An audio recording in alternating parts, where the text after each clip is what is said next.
Venezuela संकट का commodity market पर भी असर देखने को मिल रहा है। सोने और चांदी की कीमतों में सोमवार को बम्पर उछाल भी दिखा। सोने की कीमत में 1% से ज्यादा की बढ़ोतरी हुई है, जबकि दूसरे कीमती मेटल्स की कीमतों में भी उछाल देखने को मिला है।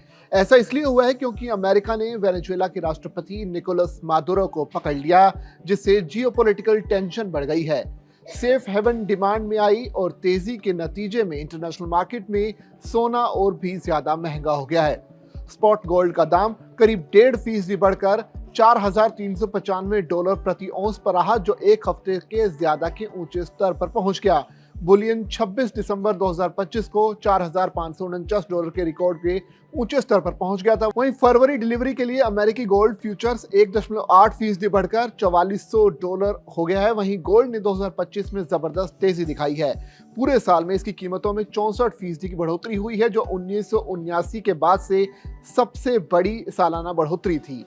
इसी तेजी के कारणों में ब्याज दरों में कटौती, सेफ हेवन डिमांड और एक्सचेंज ट्रेडेड फंड में आया निवेश है।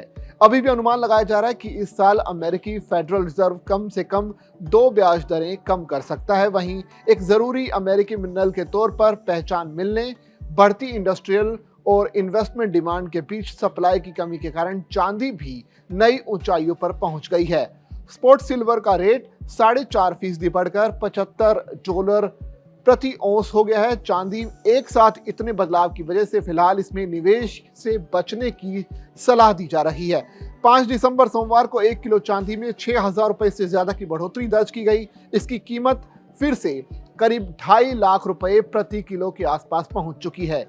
चांदी के साथ आज सोने में भी अच्छी खासी तेजी देखने को मिल रही है। इसके अलावा सुबह 10:23 पर MCX में 1 किलो चांदी का भाव $2,43,085 प्रति किलो चल रहा है। इसमें $6,769 प्रति किलो की बढ़ोतरी देखी गई है। चांदी ने अब तक 2,41,000 प्रति किलो के लो और 2,49,900 के प्रति किलो के हाई रिकॉर्ड को बनाया है। वैसे आपको बता दें कि अमेरिका ने शनिवार को मादुरो को एक ऑपरेशन में पकड़ लिया था। इसके बाद वेनेजुएला की उपराष्ट्रपति डेल्सी रोड्रिग्स ने वेनेजुएला की टॉप कोर्ट के समर्थन से अंतरिम नेता के तौर पर पद संभाल लिया और कहा कि मादुरो अभी भी राष्ट्रपति हैं। इस ऑपरेशन को 37 साल पहले के पनामा पर हमले के बाद लैटिन अमेरिका में वॉशिंगटन का सबसे विवादित दखल माना जा रहा है।